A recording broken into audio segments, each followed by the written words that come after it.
Aleyküm. Yana yaxshimisizlar, suyumsizlar. Bugun sizlarga biz hamma qiziqadigan, ko'pchilik qidirgan YouTube Amerika kanali ochishni ko'rsatamiz. Mana ko'rishlaring mumkin. YouTube studiyoga kiramiz hozir. Mana monetizatsiyaga kirgan bo'lsak, sizning regioningizda, sizning hududingizda Amerika YouTube monetizatsiya ishlamayapti. Shuni endi yo'q qilib, Amerika YouTube ochishni o'rganamiz. Buning uchun biz o'z YouTube studiyani o'chiramiz. YouTube'ga kiramizda uni belgiga bosamiz. Bu yerdan YouTube'ni o'chirib qo'yishga bosamiz. Keyin Google'ga kiramiz. Google'dan YouTube deb yozamiz. youtube.com ga kiramiz. Biza shunday sarlavha chiqadi. Şimdi 3 ta nuqtaga bosamiz. Va u yerdan versiya degan narsani belgilab qo'yamiz. Bu degani kompyuter versiya degan narsani. Keyin bu yerda bizda shunday oyna paydo bo'ladi. Razрешениyaga bosamiz. Mana shunday oyna. Bu yerdan shu nuqtani bosamiz. Bu yerdan Tverskiy studiyo, ya'niki YouTube studiyoga bosamiz. Keyin bu yerdan dalay degan tugmacha chiqadi. Bunga bosamiz. Mana ko'rishlaring mumkin, bu yerda ham monetizatsiya deb yozyapti. Ishlamaydi deb yozyapti.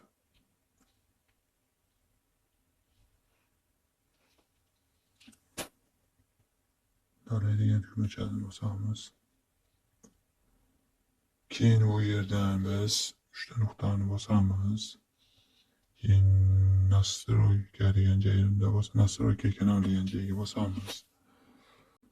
Bu yerdan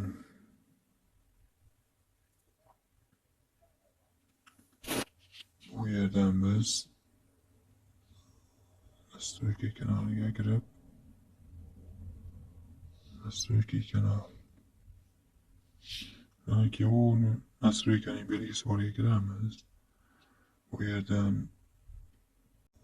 Nastroyka kanaliga kirib, Nastroyka kanal. Keyin Nastroykaning belgisi boriga kiramiz. Bu yerdan общий kanal degan joylar chiqar. Kanalga bosamiz. Kanalga bosganimizda strani porojniy degan yozuv chiqadi. Shu yerga kiramiz. Bu yerdan biz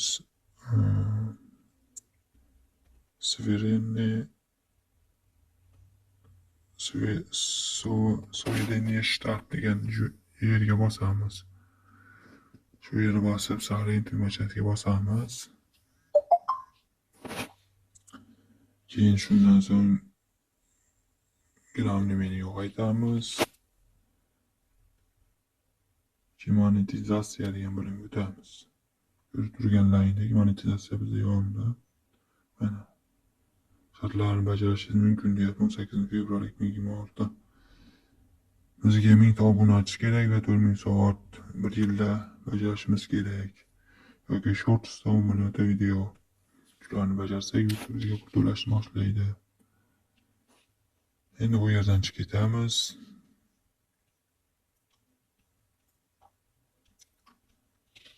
Play Marketga kiramiz. Play Marketdan YouTube studiyani o'rnatamiz.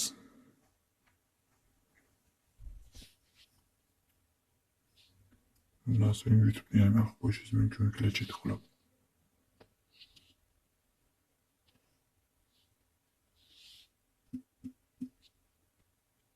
Mana YouTube studiyoga kiramiz. Bu yerden özümüzden Asadbek Şevket yani accountant ve ilayimiz. Propst basamaz. Hani görüştürüşler mümkün. Mende monetizasiya var. Şunday osan usulünden yaxshilayınız mümkün. E'tibor uchun katta rahmat. Qandaydir savollar bo'lsa bemalol kommentariyga yozishingiz mumkin.